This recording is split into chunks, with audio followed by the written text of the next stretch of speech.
Chers collègues, la parole est à Monsieur Chevrollier.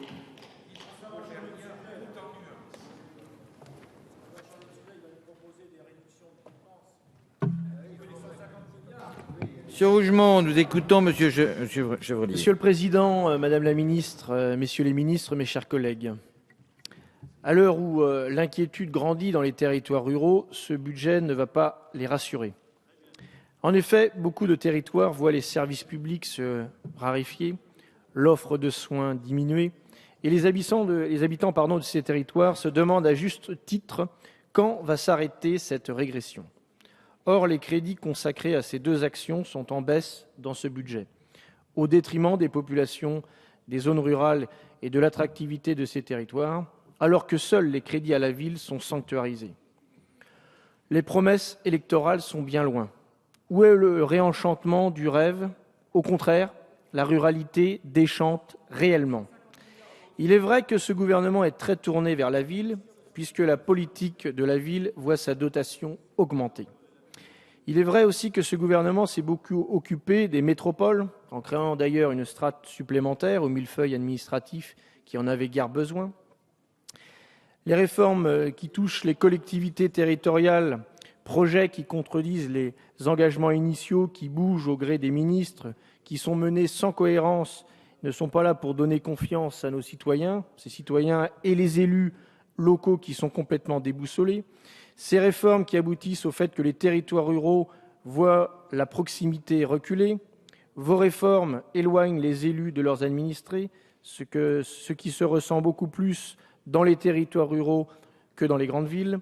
Ce sont les conseillers territoriaux que vous avez remplacés par les binômes paritaires, entraînant un redécoupage politique de tous nos cantons avec le charcutage et le bidouillage dans nos cantons ruraux.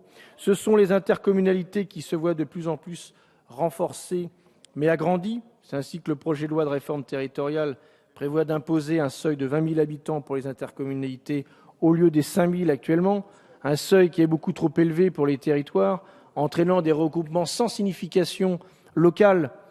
La référence au bassin de vie est intéressante et légitime, mais pas le seuil des 20 000 habitants qui est éloigné, qui est une rigidité, qui est éloignée des réalités du terrain.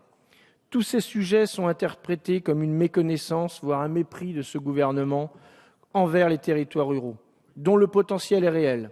Il y a dans la ruralité de la créativité, il y a un potentiel de développement économique si on se donne les moyens de l'activer.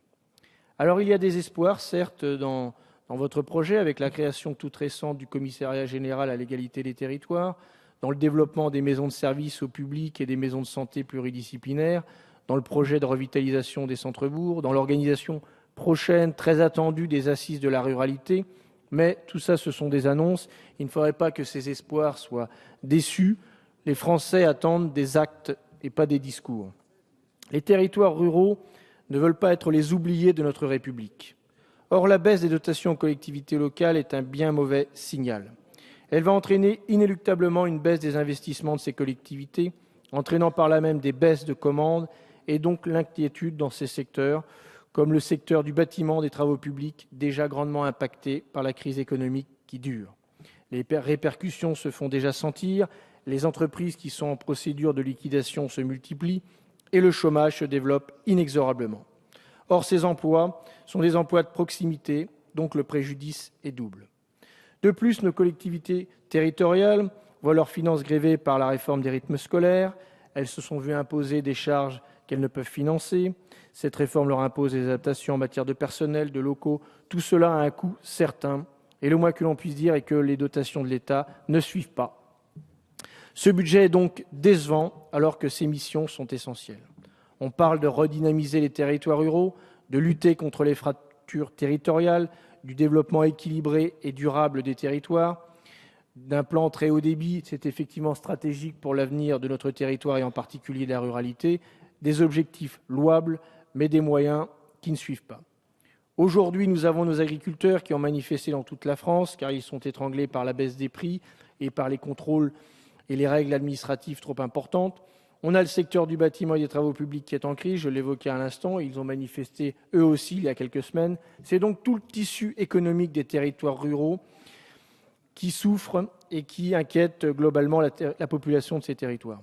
Ces populations sont exaspérées par les nouvelles taxes, comme la taxe diesel, qui va frapper bien évidemment plus les personnes des territoires ruraux que les personnes des centres-villes qui bénéficient des transports en commun. Les territoires ruraux ont déjà marqué cette inquiétude dans les urnes lors des dernières élections, mais le phénomène n'est pas fini. Il faut donc que le gouvernement entende ce cri d'alarme et réagisse en offrant à notre pays des véritables réformes dont il a tant besoin et en donnant à la ruralité toute sa place. Ce budget n'est pas la réponse attendue. C'est pourquoi le groupe UMP votera contre cette mission. Merci.